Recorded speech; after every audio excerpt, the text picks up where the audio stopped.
श्री रामचंद्र कृपालु भजु मन हरण भव भय दारुणम् नव कंज लोचन कंज मुख कर कंज पद कंजारुणम्। सिया राम, सिया राम, सिया राम, सिया राम। आदर्श और मर्यादा की है ये कथा महापावनम। काट मद श्री से मिला दे श्रीमद रामायणम, श्रीमद रामायणम। सिया राम, सिया राम, सिया राम, सिया राम। अनुपम, अब ये भोजन पदार्थ किष्किंधा के भंडारे में रख दो ताकि आने वाली वसंत ऋतु पे किसी भी वानर को भूख का सामना ना करना पड़े। चलो दल, जल्दी चलो। अद्भुत हनुमान।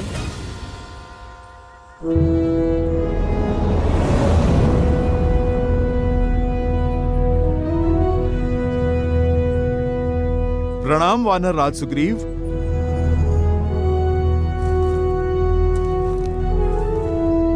सेनापति हनुमान, अद्भुत है आपकी सूझबूझ और धन्य है हम कि हमें आपके जैसा सेनापति मिला।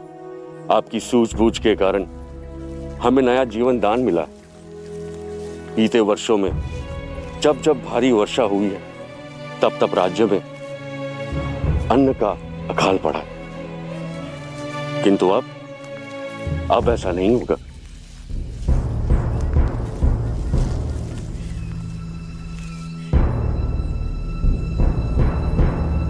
नदी का जल बहुत ही बड़ा हुआ है। उस पार जाने के लिए जल का स्तर कम हो उसकी प्रतीक्षा करनी होगी।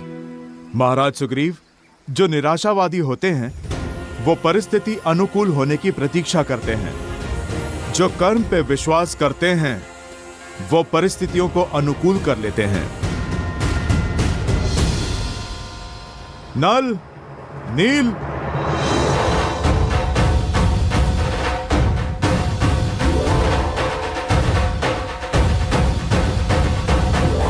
नल और नील, तुम में बुद्धि और बल दोनों हैं। मैंने देखा है तुम्हें वृक्ष की बेलों से वृक्षों के बीच सेतु बनाते हुए। तो चलो आज इस नदी पार हम सेतु बनाते हैं। जो आज्ञा सेनापति।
अति उत्तम नल और नील, तुम दोनों वानर समाज के रत्न हो। एक दिन तुम्हारा कौशल वानर जाति के गौरव का कारण बनेगा। अति उत्तम हनुमान, तुम्हारे मार्गदर्शन के बिना यह कार्य संभव नहीं था। नहीं महाराज, जिनकी बुद्धि उन्हीं का श्रेय, जिनकी योग्यता है गुण तो उन्हीं को मिलना चाहिए। ये तो नल नील की उपलब्धि है, उन्हीं का परिश्रम है और उन्हीं का श्रेय। नेत्र ही हृदय का प्रतिबिंब होता है हनुमान। जितने ही स्वच्छ और सरल तुम्हारे नेत्र हैं, उतना ही स्वच्छ और कोमल तुम्हारा हृदय भी है।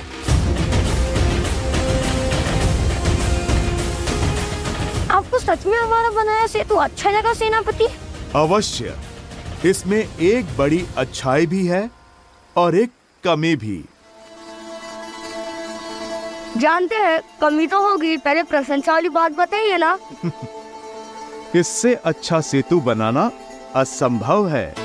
तो फिर बुराई क्या है? इसकी क्षमता। यदि कोई 100 गजों की शक्ति वाला वीर इस सेतु पे कूदे तो यह ध्वस्त हो जाएगा। तो फिर सेतु सुरक्षित है, क्योंकि इतने शक्तिशाली तो आप हैं, जिससे आपका बनवाया हुआ सेतु टूट जाए।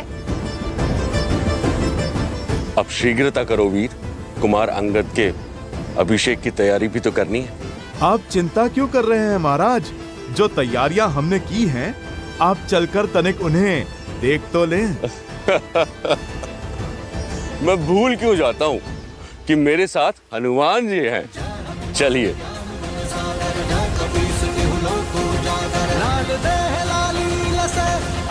लाल लगूर वज्र देह दानव तलन, जय जय जय कपीसूर।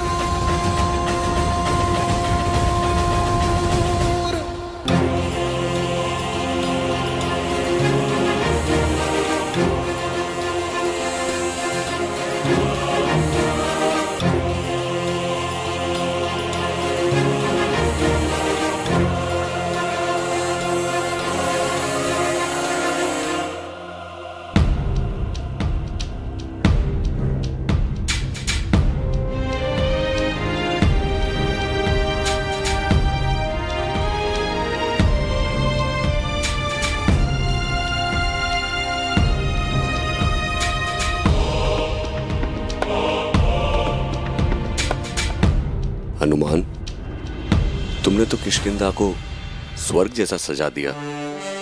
सब कुछ कितना सुंदर लग रहा है। स्वयं विश्वकर्मा भी इतनी सज्जा नहीं कर पाते।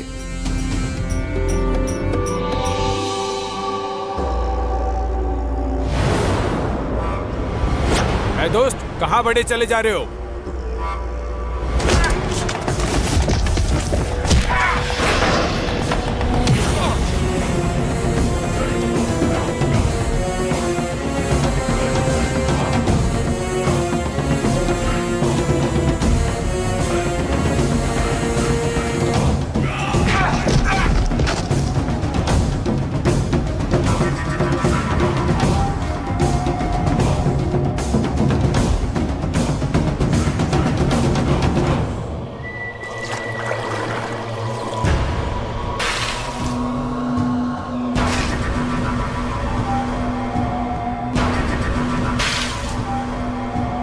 महाराज बाली, महाराज बाली।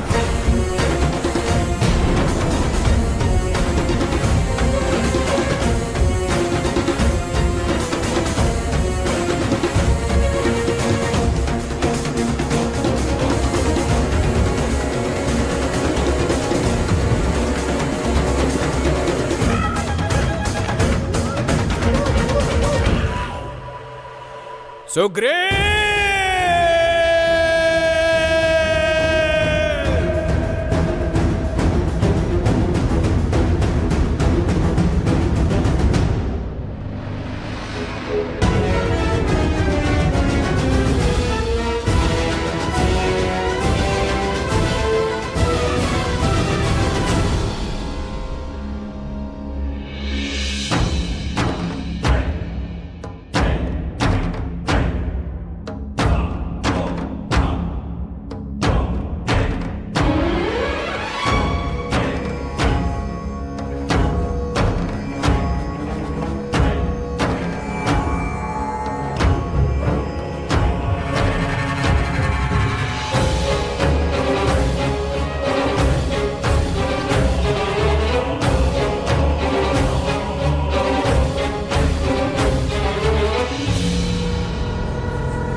ये तो इंद्रदेव का रथ है। वो अवश्य ऋषि शरभंगा को लेने आए होंगे। हमें शीघ्र ही चलना चाहिए। ऋषि शरभंगा से मिलना इतना महत्वपूर्ण क्यों है श्री राम के लिए? श्री राम के जीवन की एक अत्यंत महत्वपूर्ण कड़ी है ऋषि शरभंगा जो वन में अपनी सांसों की डोर थामे श्री राम की प्रतीक्षा कर रहे हैं, ताकि उनसे भेंट होने पर उन्हें ऋषि अगस्त्य तक पहुंचाकर अपना कर्तव्य निभा सके।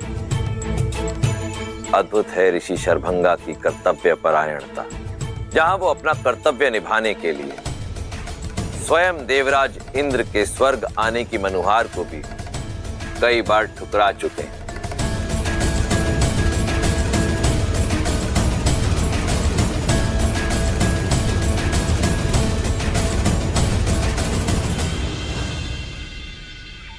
प्रणाम ऋषिवर। ऋषिवर, अब बस कीजिए। अपने सुकर्मों का फल भोगने हेतु मेरे साथ स्वर्ग चलिए। सदैव की तरह इस बार भी मैं आपके समक्ष अपने रथ के साथ उपस्थित हुआ हूं, और हर बार आप मुझे किसी तर्क में उलझाकर पुनः राम की प्रतीक्षा में जुट जाते हैं। जब मोक्ष का अवसर हो तो स्वर्ग का मोह निरर्थक है देवराज। मेरे जीवन का अंतिम उद्देश्य तो अपनी निर्जीव शरीर को श्री राम के चरणों में निछावर करना ही है, और श्री राम अवश्य आएंगे।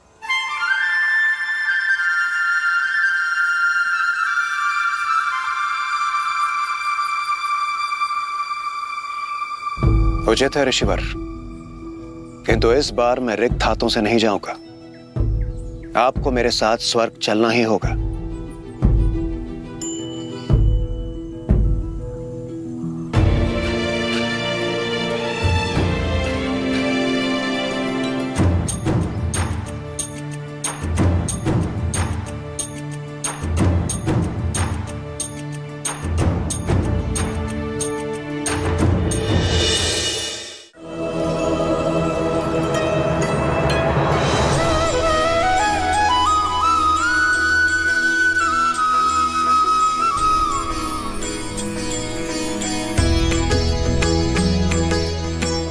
प्रणाम ऋषिवर।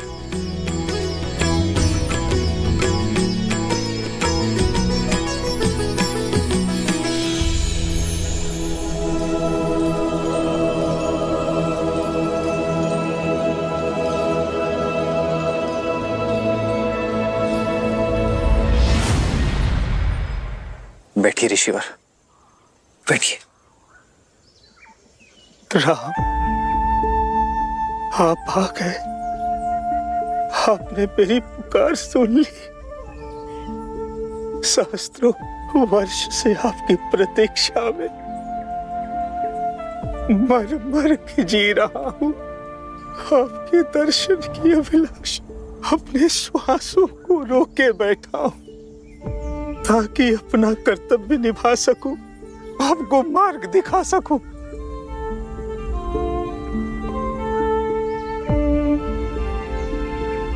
कर्तव्य के लिए आपका संघर्ष हमारे लिए प्रेरणा है ऋषिवर। आपका आशीर्वाद पाना हमारा सौभाग्य होगा। मृत्यु पाने से पहले आपके मार्गदर्शन का दायित्व मिला था, अब जिसे निभाकर शांति से मर सकता हूं। राम, अपने कर्तव्य, अपने उद्देश्य की पूर्ति के लिए आपको ऋषि अगस्त्य से मिलना होगा, किंतु उनसे मिलना इतना सरल नहीं। वो दंडकारण्य में किसी गुप्त स्थान पर रहते हैं, इस जग से, इस हिंसा से दूर। उनकी खोज के लिए सर्वप्रथम उस वृक्ष को खोजना होगा जिसका मुख मनुष्य जैसा है। वही उनका मार्ग बताएगा। ऋषि अगस्त्य वो दीप है जो रावण और उसके सेनापति घर के अंधकार को समाप्त करने का मार्ग प्रज्वलित कर सकते हैं। अब मुझे अपनी गोद में सर रखकर मोक्ष दीजिए प्रभु, मोक्ष दीजिए, बहुत थक चुका हूँ।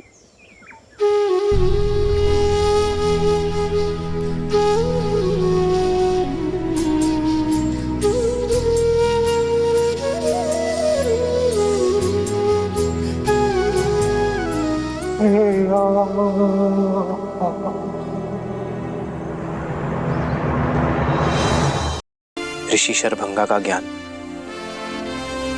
सदा हमारा मार्गदर्शन करता रहे। चलो लक्ष्मण, इनके अंतिम संस्कार की तैयारी करते हैं।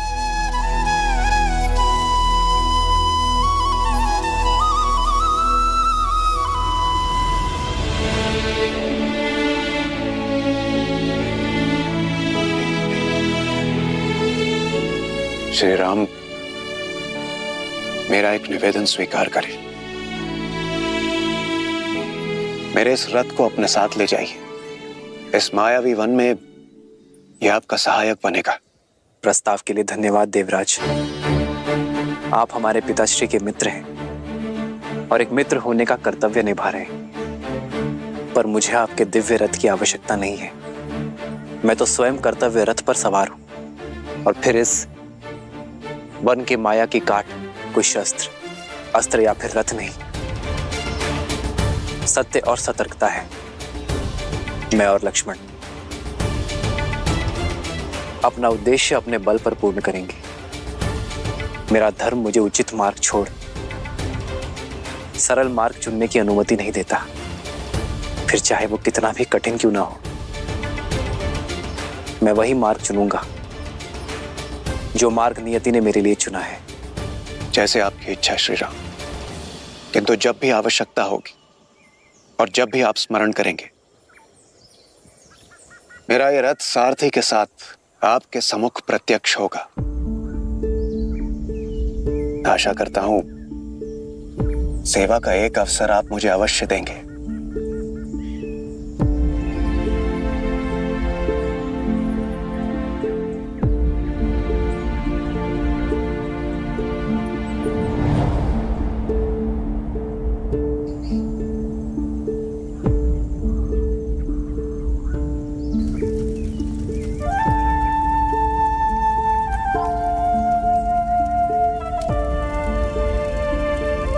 श्री राम, आपके जाने से पूर्व आपको कुछ दिखाना चाहता हूं।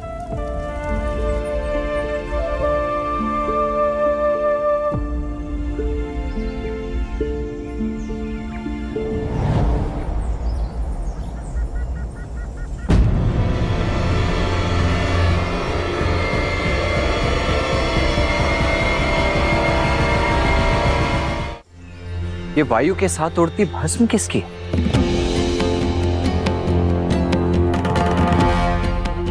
आइए आप स्वयं देख लीजिए।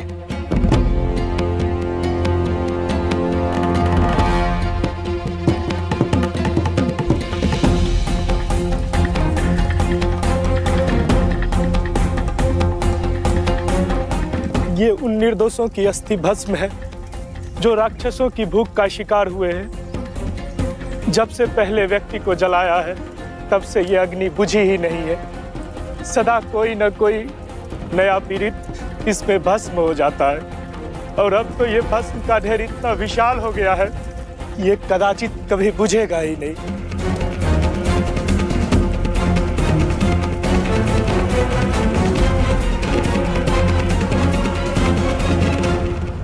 वचन है दशरथ नंदन राम का, इस वन को खर के प्रकोप से मुक्त करूंगा। इस वन में बसने वाले हर एक राक्षस का संहार करूंगा। दंडकारण्य में धर्म और शांति स्थापित करूंगा।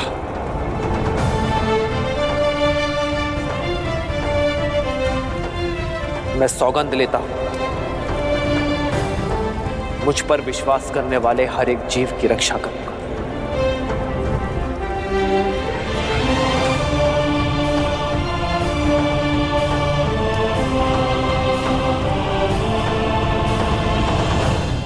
सदा से ही थी, मेरे राज्य के ऊपर और मेरी पत्नी के ऊपर।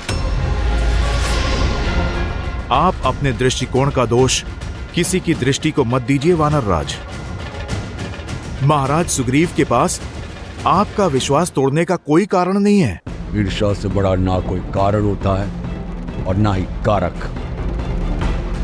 इसकी इच्छा मेरा जीवन जीने की थी। महाराज आप क्षमा करें।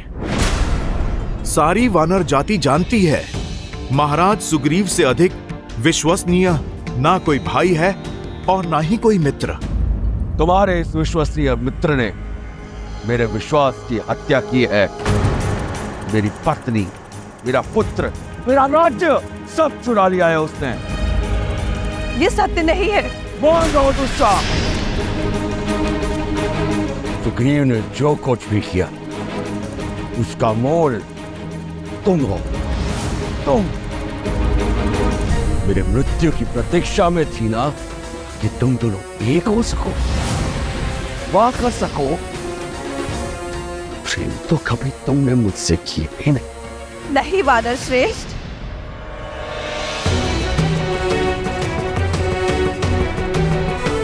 आप ही तो कहते थे कि यदि आपको कुछ हो जाए तो सुग्रीव मेरी और अंगद की रक्षा करेंगे।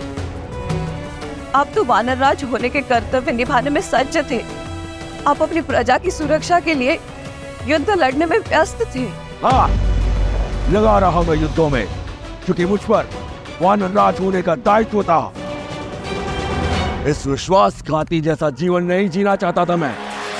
हाँ, चाहता था कि मेरे जाने के बाद तुम विधवा ना कहलाओ, मेरा अंगद और मेरी प्रजा अनाथ न हो। किंतु देखो, कुछ नहीं हुआ है मुझे। मैंने उस मायावी असुर को मार गिराया है और जीत कर भी हार गया बाजी। जिस महाबली को आज तक कोई असुर नहीं हरा पाया, वो अपने ही भाई के सामने उसके षड्यंत्र से हार गया, क्योंकि मेरे विश्वास के बदले मुझे विश्वासघात मिला, अपने भाई से और अपनी पत्नी से।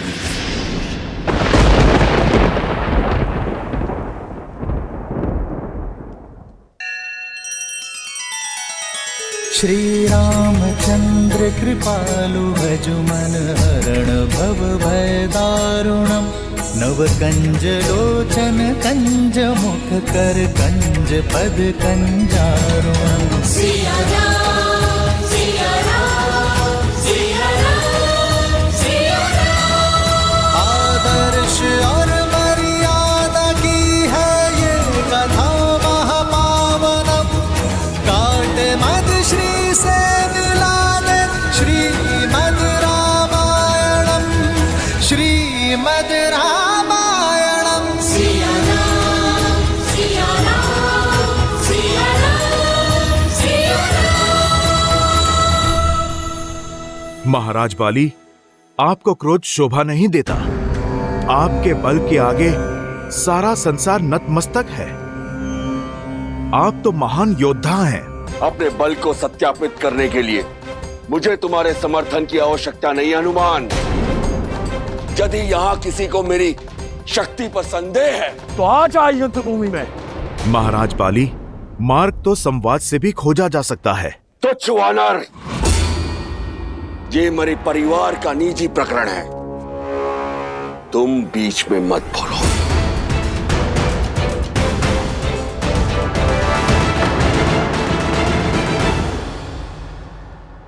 जब भूतपूर्व राजा और वर्तमान शासक भिड़े हों तो ये केवल परिवार की बात नहीं रह जाती। महाराज बाली, ये किष्किंधा के भविष्य का प्रश्न है। और किष्किंधा का भविष्य तुम्हारे सामने खड़ा है।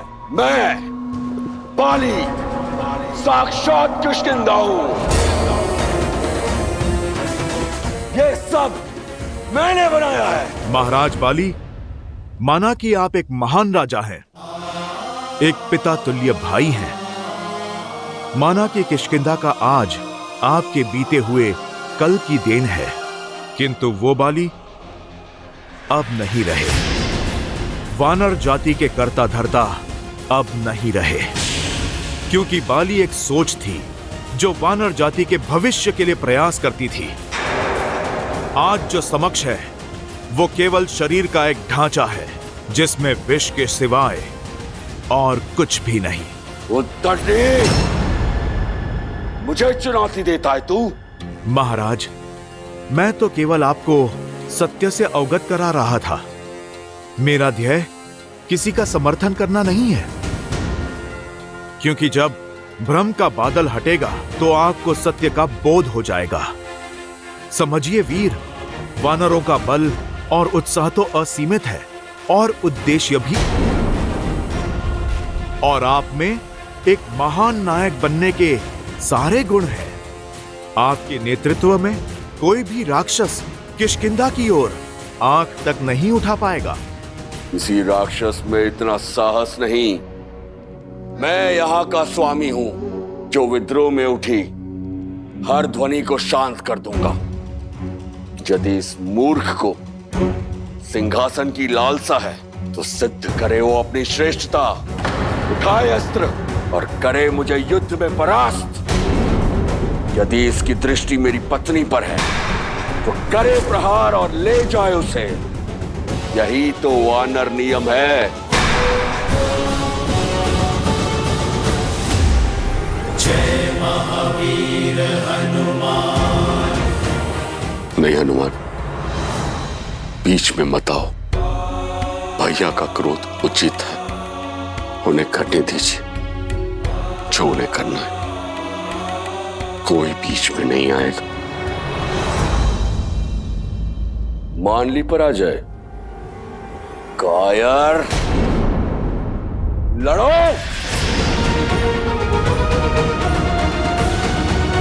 नहीं, अपने पिता तुल्य भैया से लड़ने का साहस नहीं है मुझ में, किंतु अपनी भाभी से विवाह करने का साहस है। मैंने अपना पूरा जीवन तुम्हें युद्ध कौशल सिखाने में निकाल दिया और तुम अस्त्र उठाने से भयभीत हो, पर ना मैं भयभीत हूं, ना मैंने हार मानी है।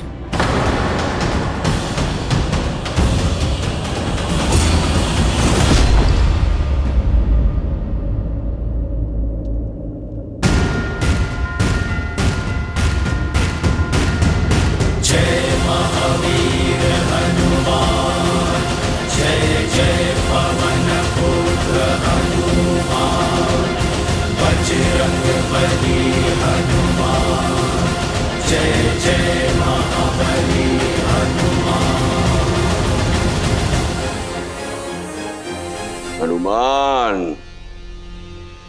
तुम भी मुझे चुनौती देना चाहते हो? क्या तुम्हें भी मेरा ये सिंहासन और मेरी पत्नी चाहिए? बस महाराज,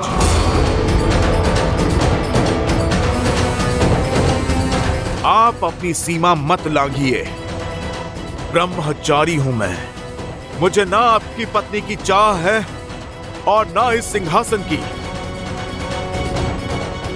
मेरा उद्देश्य बहुत बड़ा है। यहां मैं केवल कर्तव्य पालन के लिए हूं, सुग्रीव के लिए,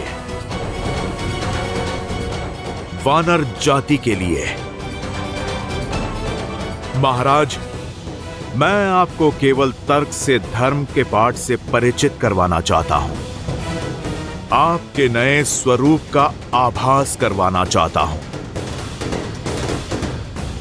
अपने प्रभु श्री राम की राह में चलकर राम भक्त बनाना चाहता हूं।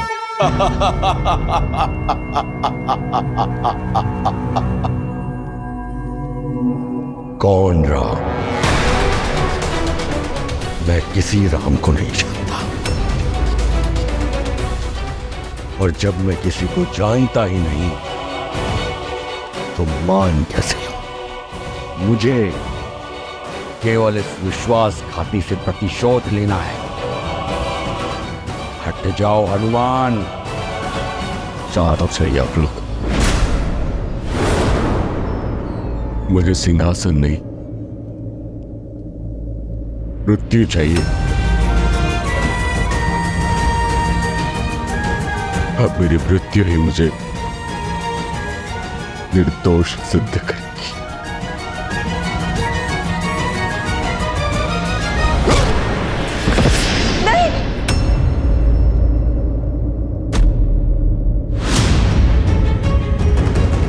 चाचा चाचा चाचा श्री उठिए, चाचा श्री उठिए ना। अंगद, तुम भी इसके साथ हो? दूर हटो इस विश्वासघाती से।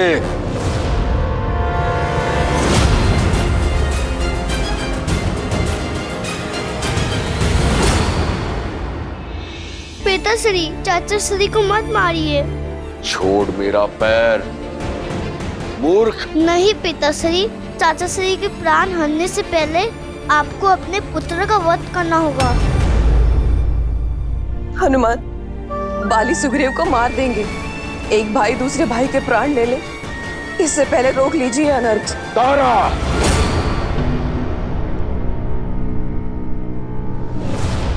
बाली, मैं अवसर दे रहा हूं ताकि तुम्हें सोचने का अवसर मिल सके।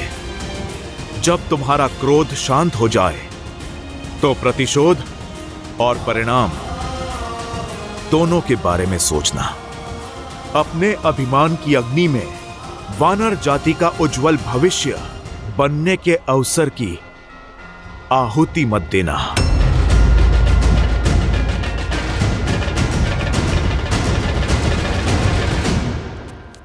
महाराज सुग्रीव, उठिए उठिए।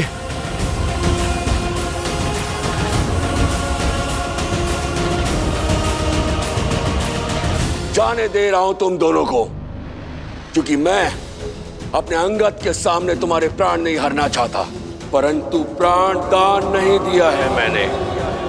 चाहे जहां भी छुप जाओ, तुम्हारा राम भी बाली के प्रकोप से नहीं बचा पाएगा तुम्हें।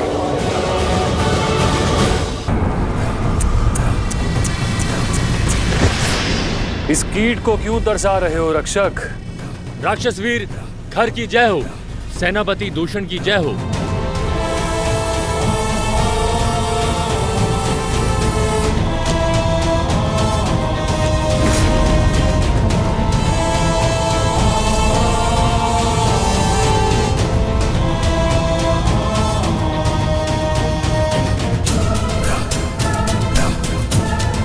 महाराज, ये उदंडी महल में घुसने का प्रयास कर रहा था, मैंने धर दबोचा। क्यों ऋषि, जीवन से मन ऊब गया है जो स्वयं मृत्यु के गर्भ में चले आए? हम अपनी पत्नी लेने आए हैं, जिसे तुम दोनों दुष्टों ने अपहरण करके बंदी बनाया है। मेरी पत्नी मुझे लौटा दो, अन्यथा। क्या?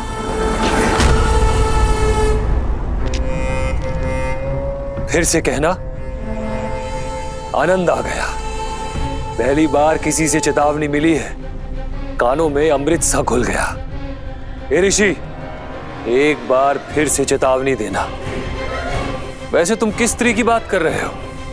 दूषण, तुम्हें कुछ पता है? कैसे पता होगा खर? हमने तो अनगिनत स्त्रियों का अपहरण किया है, इतनी स्त्रियों को भोगा है कि अब तो गिनती भी स्मरण नहीं। एक क्षण, पिछले सप्ताह एक ऋषि पत्नी को लाया गया था, अद्वितीय सुंदरी। कदाचित ये ऋषि उसी का पति है।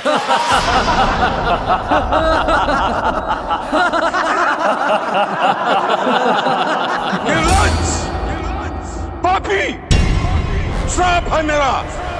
जिस गति से तुम अपना पाप का घड़ा भर रहे हो, उसी गति से तुम्हारी मृत्यु तुम्हारे पास आ रही है। तुम दोनों का अंत निकट है। श्राप, श्राप वो देते हैं जिनमें संघर्ष करने की शक्ति नहीं होती, मूर्ख। दंडक अरण्य के कर्ता धर्ता है हम। राक्षस राज रावण के सौतेले भाई और प्रतिनिधि है हम लोग। इस वन के स्वामी है हम लोग। दंडक के भगवान हैं हम। अब बताओ, भगवान को मारने का साहस किस में है? तुम में? नहीं ना? तुम जानते हो कि भगवान क्या कर सकता है? जानते हो?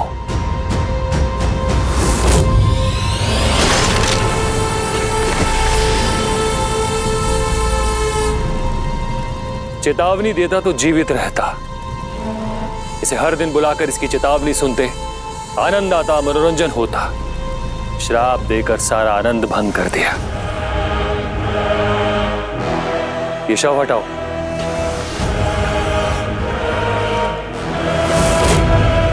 भैया,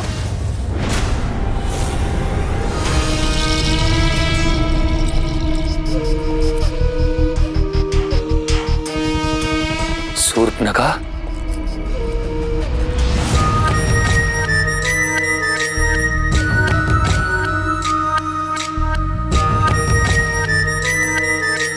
आज लंका छोड़ के दंडकारण्य में कैसे आना हुआ? रावण भैया की आज्ञा का पालन करने।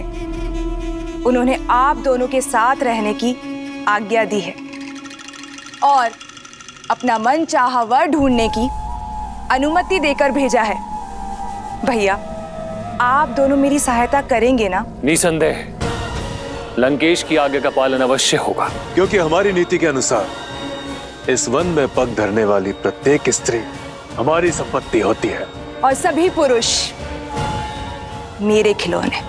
हाय, अधर्म और संहार ही राक्षस राज है। महाराज कर, महाराज कर, महाराज राक्षस राज संकट में है। क्या हुआ? महाराज कर, विराट मारा गया।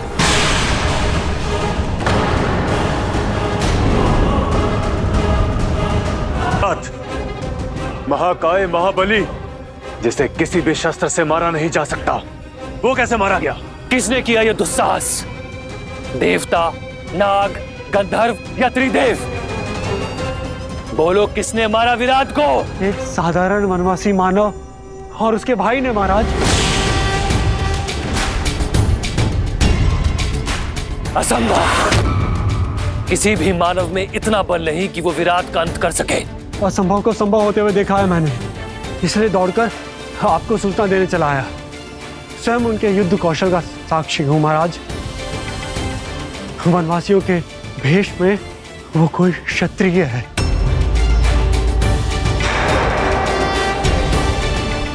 महाराज, दो भाई हैं वो, राम और लक्ष्मण, और उनके साथ एक सुंदरी भी है। 3 मनुष्य दंडक आरण्य में उन्मुक्त घूम रहे। साहसी वनवासी, उसका भाई और पत्नी भी।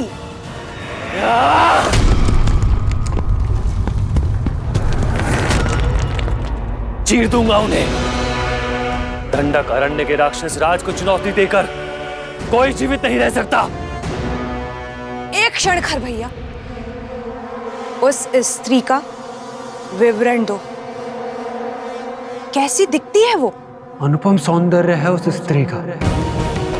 हिरनी सी आंखें, गज सी चाल, पुष्प सी कोमलता, देव तुल्य तेज है। एक बार कोई देख ले तो मंत्रमुग्ध हो जाता है। ऐसी सुंदरी तो संपूर्ण संसार में केवल एक ही है। मिथिला की राजकुमारी सीता।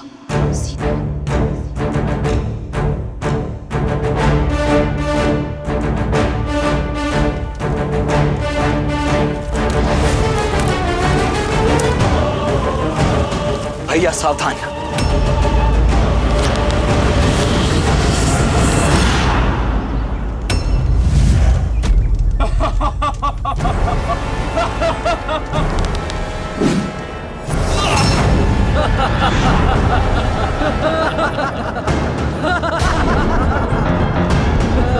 लक्ष्मण, यज्ञ भंग नहीं होना चाहिए। जी भैया।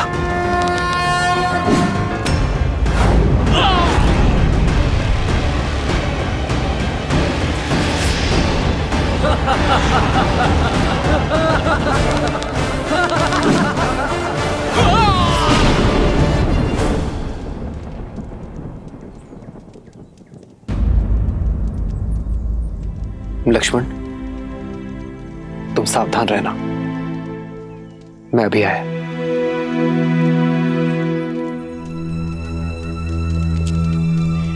क्या हुआ सीते?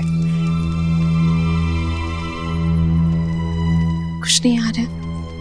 एक पति और पत्नी के बीच रहस्य कब से रहने लगे? ऐसी कोई बात नहीं यार। तो चिंता का कारण बताओ सीता। एक पति और पत्नी के बीच ना ही दुख छुपे रहने चाहिए, ना ही सुख, और ना ही कोई चिंता। मुझे ये सब देखकर उचित नहीं लग रहा है।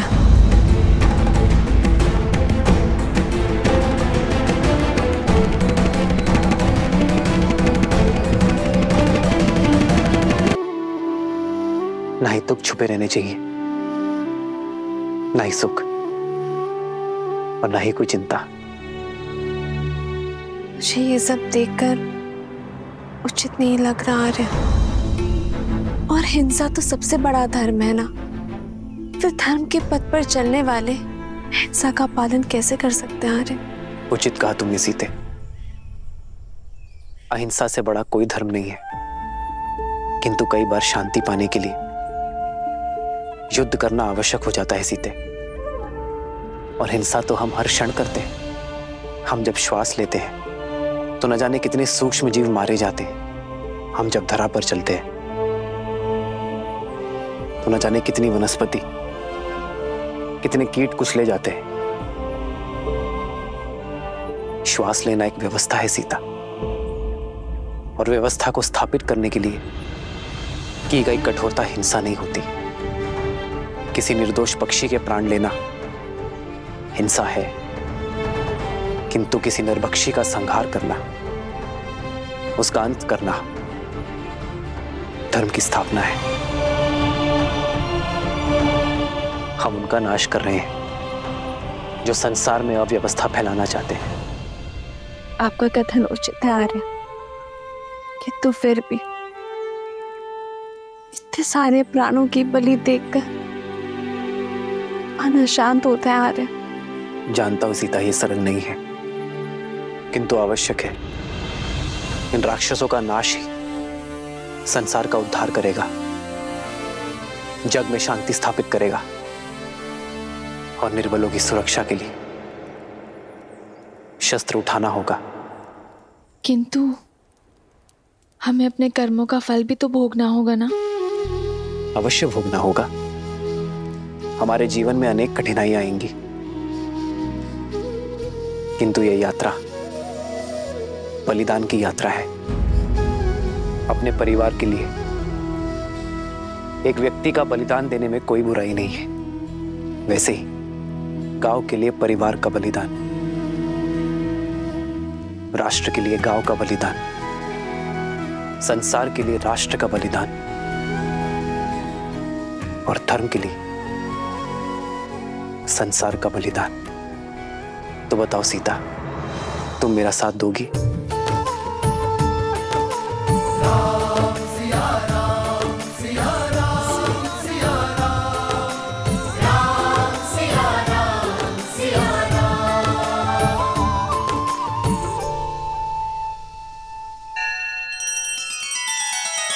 श्री रामचंद्र कृपालु भजु मन हरण भव भय दारुणम।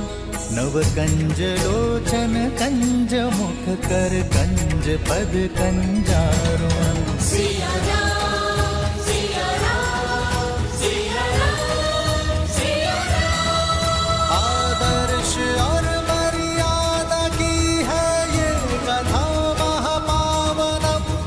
काट मद श्री से मिला दे श्रीमद् रामायणम। श्रीमद् रामायणम।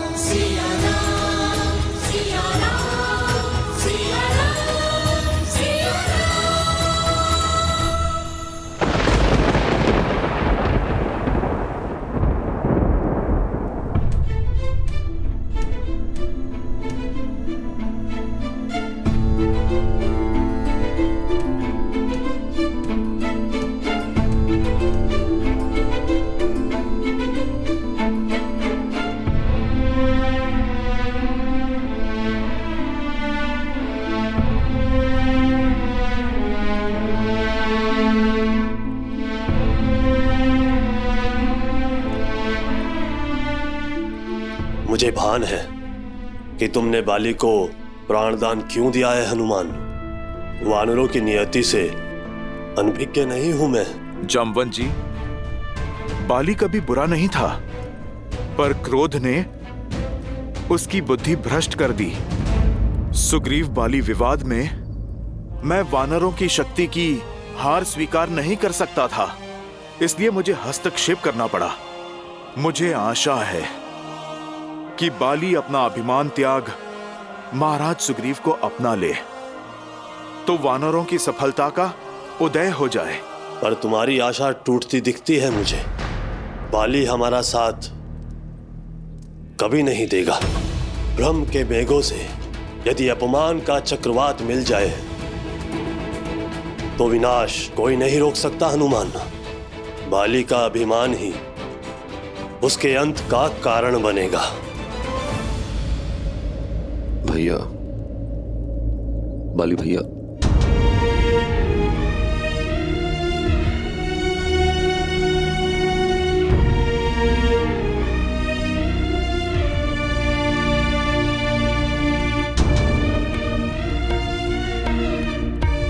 हनुमान, बाली भैया को प्राण दान देकर तुमने मुझे जीवन दान दिया। महाराज सुग्रीव, परंतु मुझे खेद है, बाली जैसा बुद्धिमान व्यक्ति कैसे सत्य नहीं देख पा रहा।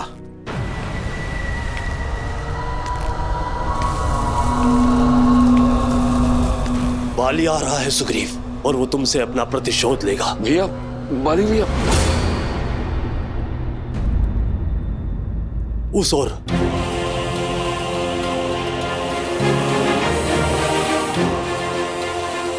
जय श्री राम। जय महावीर हनुमान, जय जय पवन पुत्र हनुमान। यहां से ऋष्यमुख पर्वत चले जाओ। ऋषि मतंग के श्राप के कारण बाली वहां पर प्रवेश नहीं कर सकता। सुग्रीव वहां पर सुरक्षित रहेगा।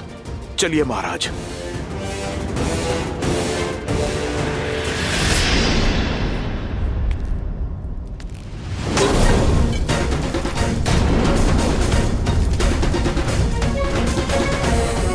मुझसे बचकर नहीं जा सकते हो तुम सुग्रीव।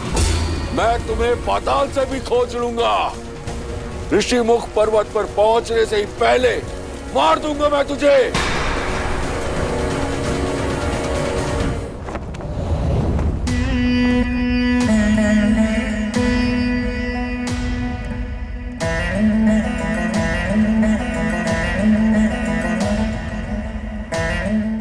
शनन को ये समाचार देगा कौन?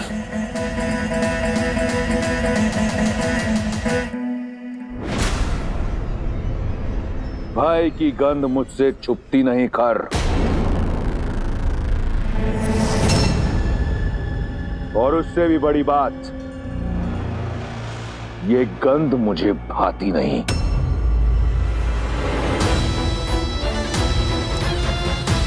मैंने अपने सौतेले भाइयों को दंडक का शासन सौंपा, ये सोचकर कि वो वहां अपने भाई का साम्राज्य स्थापित करेंगे। इसलिए नहीं कि वो इस तरह भयभीत होकर मेरे समक्ष खड़े हों। तुम्हारे झुके हुए नेत्र इस साफ बताते हैं कि तुम्हारा भय, तुम्हारी व्याकुलता उचित भी है और आवश्यक भी, परंतु स्मरण रहे, आज मेरे कान किसी भी प्रकार की बुरी सूचना सुनने को सज्ज नहीं। ये भय फिर दिखा तुम्हारे नेत्रों में, परंतु अच्छा लगा क्योंकि ये भय रावण का है, होना चाहिए।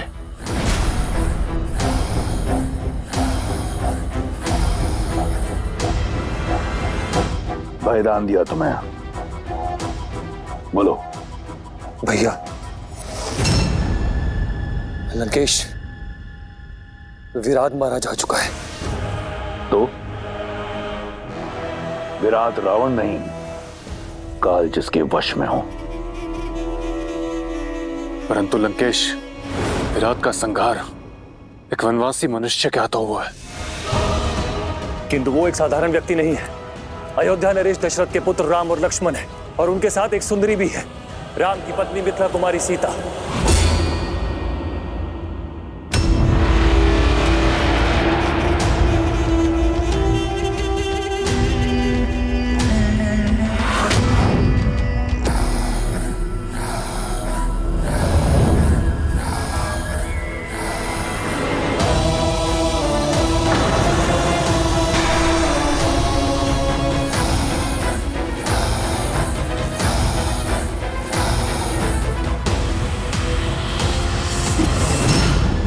ये तलवार चेतावनी है खर। वन का दायित्व तुम्हारा है, तो उसमें उपजी समस्या मेरी क्यों? यहां बालकों की भांति भिक्षा मत मांगो, वीरों की भांति लड़ो और मार दो उन वनवासियों को। जी लंकेश, भय केवल इस आभास का था कि एक साधारण मनुष्य विराट जैसे राक्षस का संहार कैसे कर सकता है। भविष्य में समस्या नहीं, समाधान लेकर मेरे समक्ष आना, अन्यथा अब जाओ यहां से। और अगली बार अपनी समस्या का पिटारा खोलने से पहले स्वयं का शीश धड़ से अलग कर लेना, पीड़ा कम होगी। और स्मरण रहे, मेरा उन वनवासियों से कोई लेना देना नहीं। क्षमा लंकेश।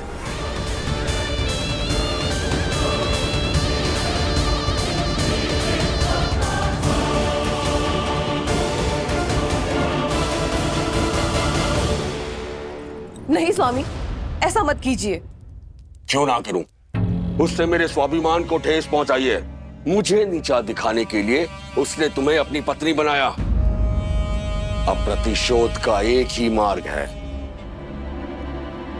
रूमा से विवाह। ऐसा अनर्थ मत कीजिए स्वामी। क्यों? क्यों ना करूं? वो करे तो नियम और मैं करूं तो अनर्थ। जो नियम सुग्रीव पर लागू होता है, तुम पर लागू होता है, वो मुझ पर क्यों नहीं? क्योंकि सुग्रीव ने आप ही के आदेशानुसार उस गुफा के मुख पर चट्टान रखी थी। आप ही के आदेश पर उसने किष्किंधा को संभाला था। और स्वामी, आपने तो रूमा को पुत्री समान प्रेम दिया है, तो अब क्यों प्रतिशोध की आग में आप अपना सम्मान, अपना गौरव और अपने धर्म को भस्म कर रहे हैं? क्यों अधर्म करके नर्क के भागी बन रहे स्वामी? चट्टान तब रखनी थी जब मेरी मृत्यु हो जाती, तब। लेकिन रक्त बहकर बाहर आया था। वो रक्त नहीं था। वो उस मायावी की माया भी तो हो सकती थी ना। सुग्रीव की चाल भी तो हो सकती है। नहीं चाहिए मुझे धर्म, नहीं चाहिए मुझे स्वर्ग, और ना ही मोक्ष। यहाँ राज शक्ति और युक्ति से होता है, और ये दोनों ही अपार है मेरे पास। इसलिए राज भी मेरा होगा और रूमा भी।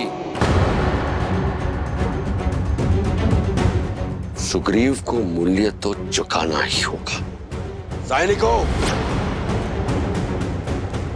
रूमा को मेरे समक्ष प्रस्तुत करो। रुक जाइए स्वामी, अंगद के विषय में तो सोचिए। वो भी बालक है, उस पर क्या प्रभाव पड़ेगा? उसके लिए यह प्रशिक्षण होगा। वो भी तो देखे कि वानर राज कैसे बना जाता है।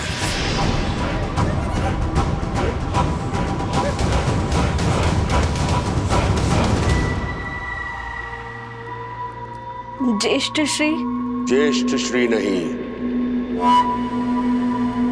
स्वामी कहो।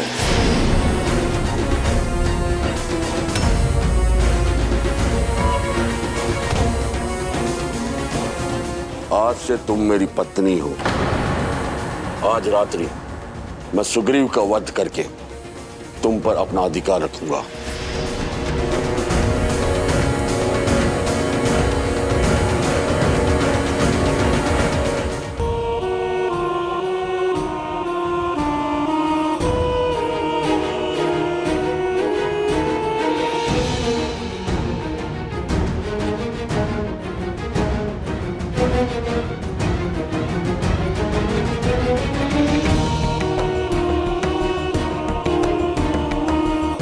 जो तुम्हारा नहीं है उसे पाने की लालसा छोड़कर जो है उसी में संतुष्ट रहना सीखो।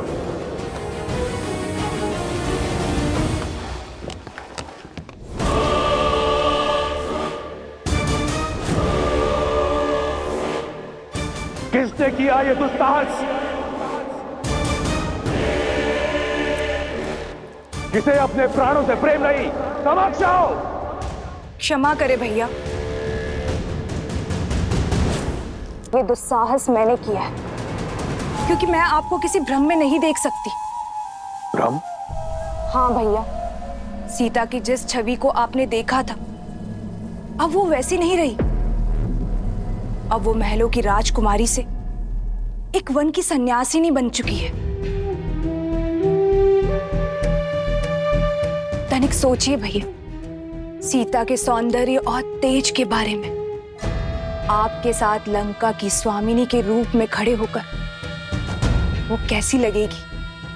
उसका प्रारब्ध आप ही के आने की प्रतीक्षा में है। बेचारी, जिस राजकुमार से विवाह किया उसके पास राज्य तो छोड़िए, कांटों से बचने के लिए पांव में पादुका तक नहीं। जिस स्त्री को लंका की मखमल शैया पर होना चाहिए वो पथरीली चट्टानों पर सो रही है। लंका की सुगंधित और कमलों से सज्जित सरोवर के स्थान पर जोंक और कीड़ों से भरे वन्य तालाबों में स्नान कर रही है।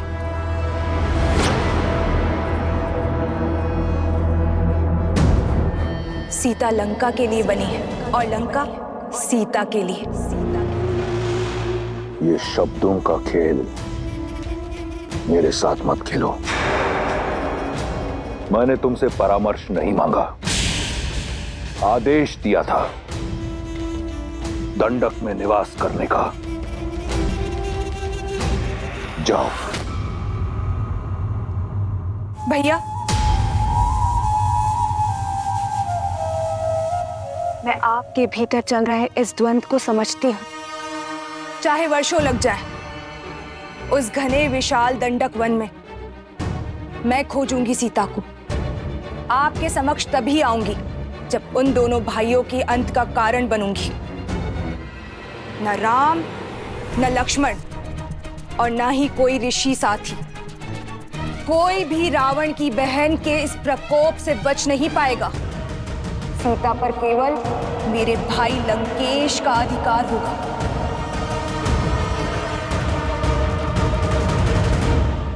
राम राम राम राम राम राम राम राम राम। महाराज, बस कुछ देर और, हम लोग ऋषिमुख पर्वत के निकट हैं। राम राम राम राम। रुक जाइए महाराज।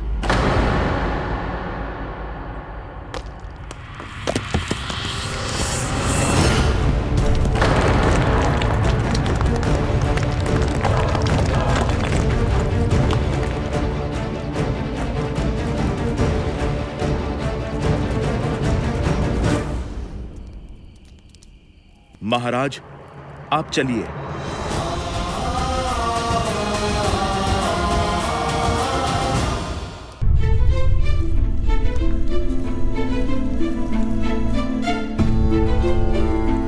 बालपन में बाली भैया जितना प्रेम करते थे मुझसे, तुम देखना हनुमान, बाली भैया को उनकी भूल का पश्चाताप अवश्य होगा। हमारे मत मिले ना मिले, हमारे मन अवश्य मिलते हैं। महाराज सुग्रीव, प्रभु श्री राम करे आपका कथन सत्य हो, परंतु ये समय भावनाओं में बहने का नहीं, योजनाओं को सफल करने का है। ऋषिमुख पर्वत तो समक्ष है और योजना तो ऋषिमुख पर्वत पर आने की थी ना। ये सारे पेड़, ये ऋषिमुख पर्वत की सीमा ही तो है। महाराज, आप चिंता ना करें, मैं बाली के हर एक प्रहार से आपको बचा लूंगा। परंतु हनुमान, यदि तुम बाली भैया के समक्ष गए तो वो तुम्हारी आदि शक्ति छीन लेंगे। मेरी यही योजना है कि मैं उनके समक्ष नहीं, उनके पीछे रहूं और मैं महाराज बाली को ऋषिमुख पर्वत की सीमा तक खींच के लाऊंगा। जैसे ही उनका पग ऋषिमुख पर्वत की सीमा को छुएगा, उन्हें मिला श्राप उनके प्राण हर लेगा। परंतु ये होगा कैसे हनुमान? और भैया के प्राण? महाराज सुग्रीव, यदि जीवित रहना है तो आप मुझ पर विश्वास कीजिए।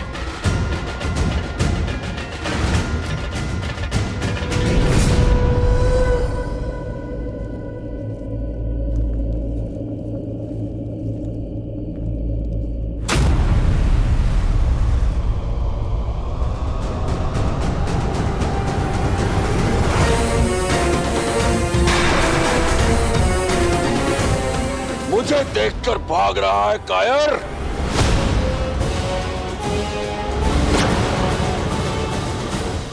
प्राण जाए फिर भी मैं आपसे युद्ध नहीं करूंगा भैया। अब प्राणों के सिवाय बचा क्या है तेरे पास कायर? अब तो राज्य भी मेरा और रूमा भी। अब मत रोकिएगा महाराज सुग्रीव।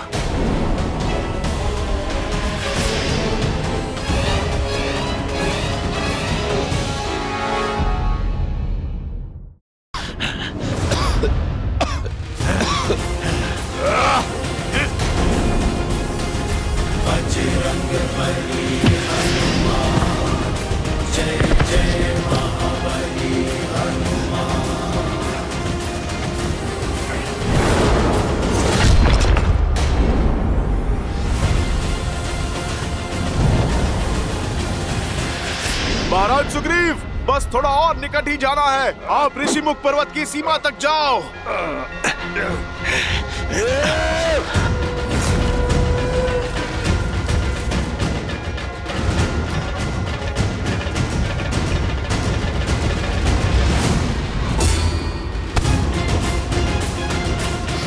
छोड़ो हनुमान, मुझे जाने दो।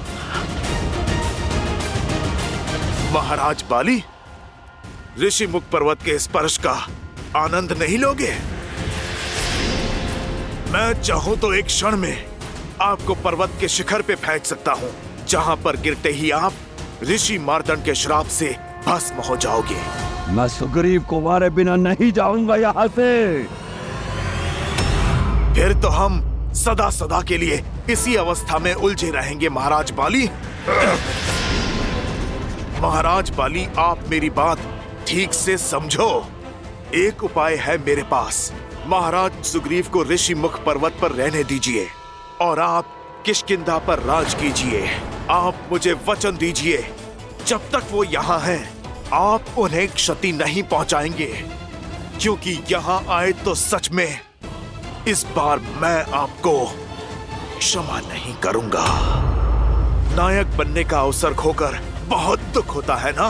आप राक्षस बन गए हो, किंतु आपको दंड मैं नहीं दूंगा। स्वयं मेरे प्रभु श्री राम देंगे। उचित है, मैं सुग्रीव के प्राण छोड़ दूंगा जब तक वो इस पर्वत पर कायरों की भांति छुपा है। मैं उसका पीछा नहीं करूंगा। अति उत्तम। तो अब आप लौट जाएं और आपको मेरी चेतावनी स्मरण रहे, आप यहां दोबारा नहीं आएंगे। परंतु मेरी भी एक चेतावनी है, सुन लो। सुग्रीव ऋषिमुख पर्वत से नीचे नहीं आना चाहिए।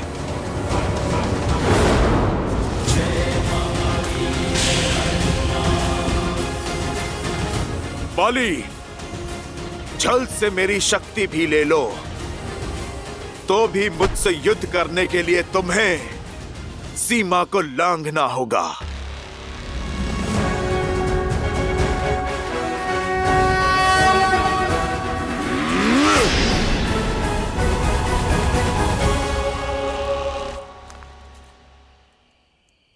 हनुमान।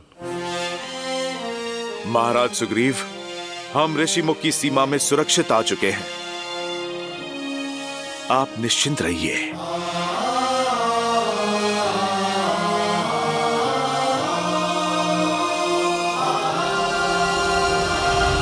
धन्यवाद हनुमान, तुमने जीवन दान दिया है मुझे,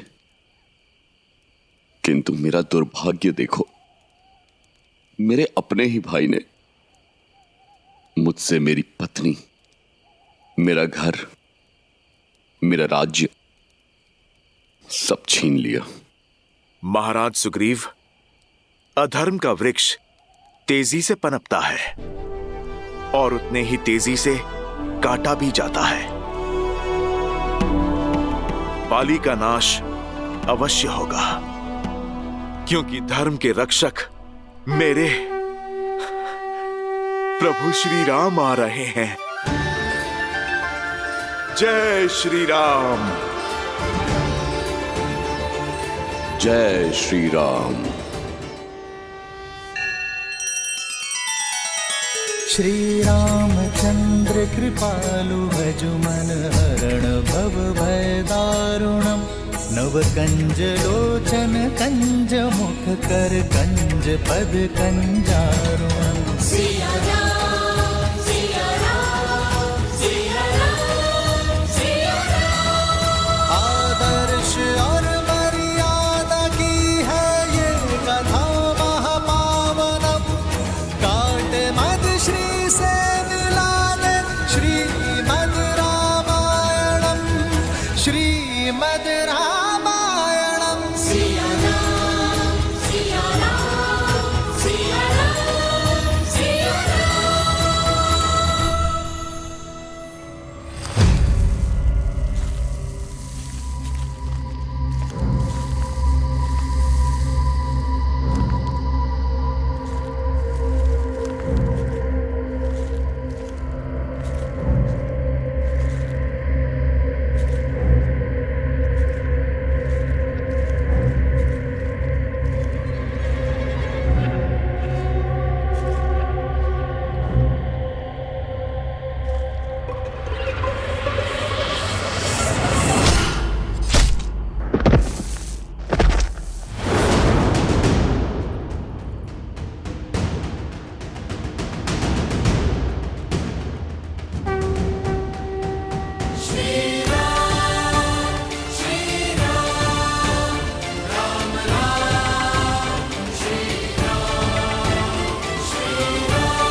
राक्षस अपना कुमार छोड़ने को तैयार नहीं और श्री राम अपने संकल्प पे अड़े हैं, किंतु मनुष्य जन्म के कारण विष्णु अवतार श्री राम की सीमाएं हैं।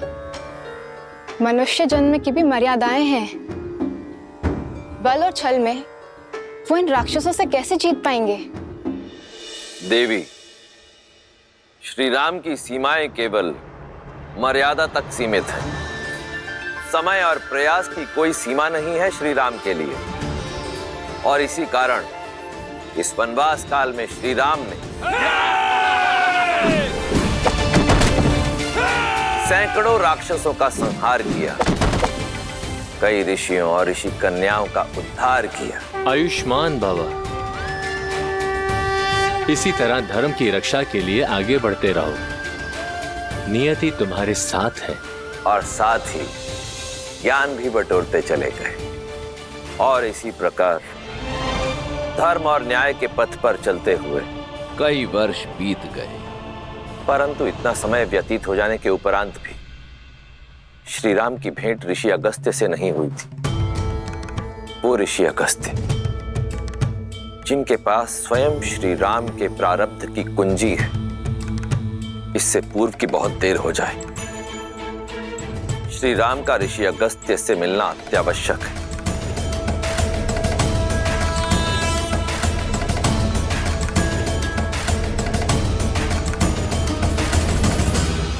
लक्ष्मण जी भैया, क्या बात है, तुम व्यथित लग रहे हो?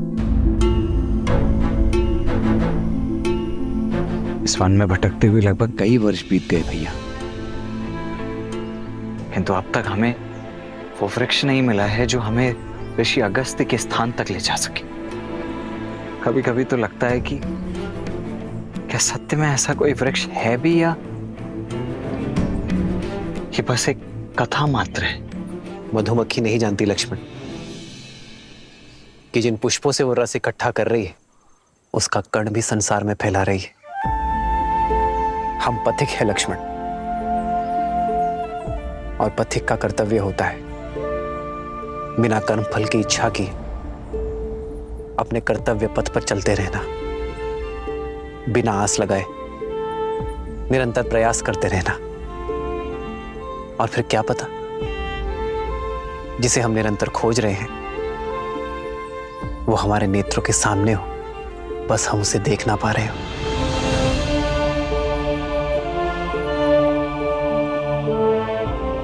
जी भैया।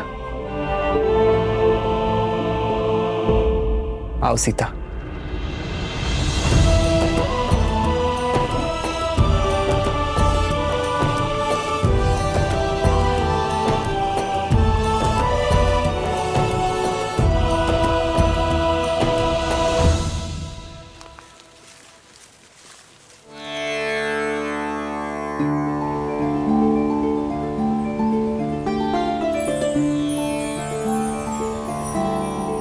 संध्या काल होने को है, आज रात्रि हमें यही विश्राम करना चाहिए। जी भैया।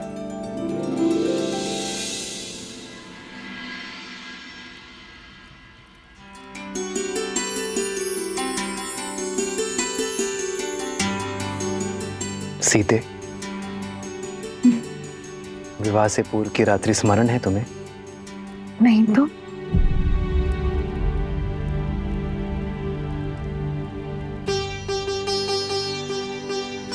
स्मरण उसे किया जाता है जिसे बुलाया जा सके, और मैं तो आज भी उसी क्षण में हूँ, उसे जी रही हूँ। उस रात्रि भी चंद्रमा इतना ही सुंदर था, और मिथिला की शीतलता पवन में घुली थी, मेरी सीता की सुगंध। अच्छा, मैं नहीं जानती थी कि धनुर्धर राम शब्दधर भी है। आप तो कविताएं कहने लगे। जब जीवन संगिनी प्रकृति से मिले तो कोई भी कवि बन सकता है। राम राम राम राम। भैया सावधान, केवल स्वर है भैया, कोई दिखाई नहीं दे रहा। यह अवश्य ही उन उद्दंडी राक्षसों की कोई चाल हो सकती है।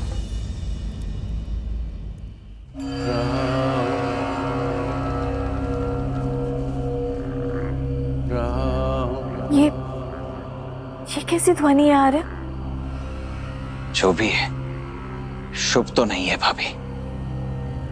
ऐसा प्रतीत हो रहा है जैसे ये संपूर्ण वन वेदना के सागर में डूबा हुआ है।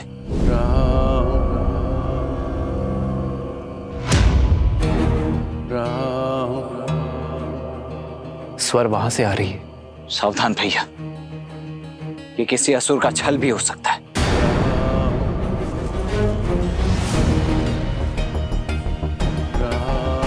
भैया, वन में पग मैंने आपकी सेवा और सुरक्षा के लिए ही धरा है। इसीलिए आगे तो मैं ही चलूंगा।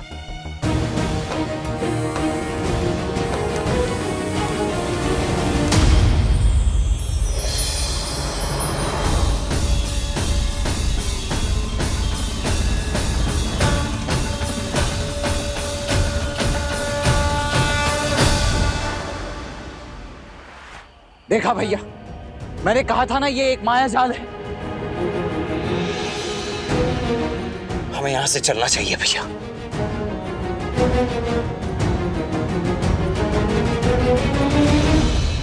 राम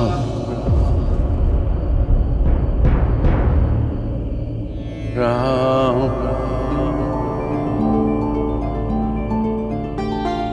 राम।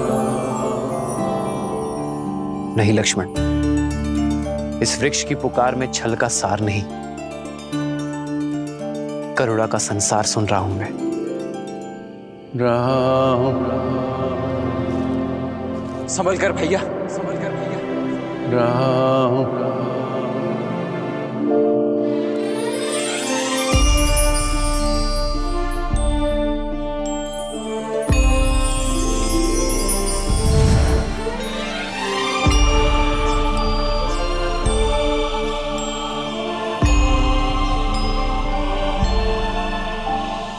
भैया, लगता है हमारी खोज संपन्न हुई। अगस्त्य ऋषि का पता बताने वाला वृक्ष यही है।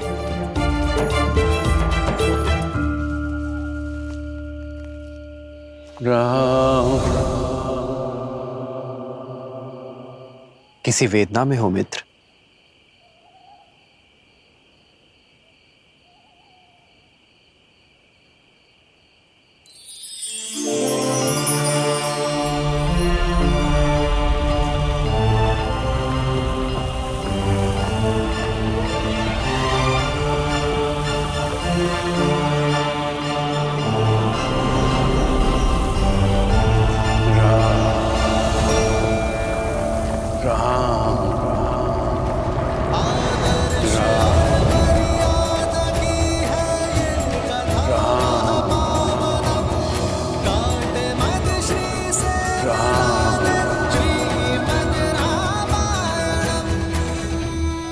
मेरा नाम कैसे ज्ञात है आपको?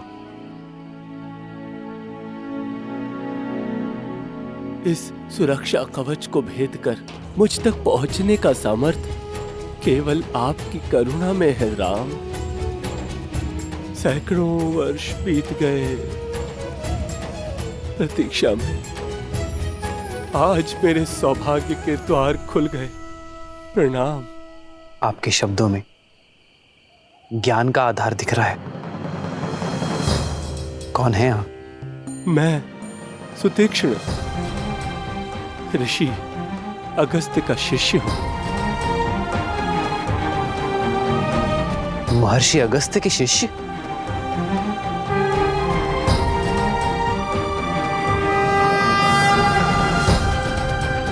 कहाँ थे आप ऋषिवर? यदि आप थोड़ा पहले मिल जाते तो आपके और हमारे कई वर्ष बच जाते। आपको ज्ञात नहीं है कि ऋषि अगस्त्य को हमने कहां कहां नहीं ढूंढा है। अब तो ऐसा प्रतीत होता है जैसे हमारा जीवन सफल हो गया। अब शीघ्रता कीजिए, बताइए कि आपके गुरुदेव ऋषि अगस्त्य हैं कहां? वर्षों में ही थक गए। ऋषि अगस्त्य और मैं तो सदा सर्वदा से श्री राम की प्रतीक्षा कर रहे हैं।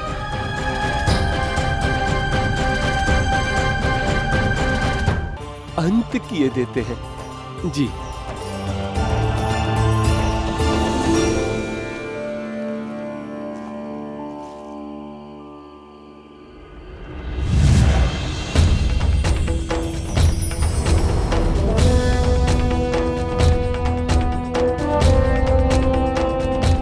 आइए राम, इस ओर राम।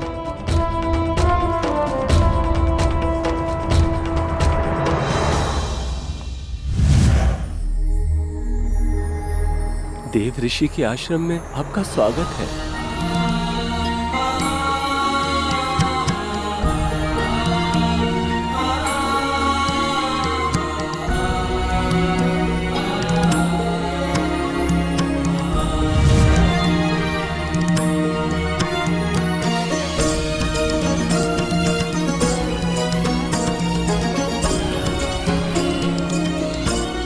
कितना सुंदर वातावरण है ना। परंतु ऋषि अगस्त्य हैं कहाँ?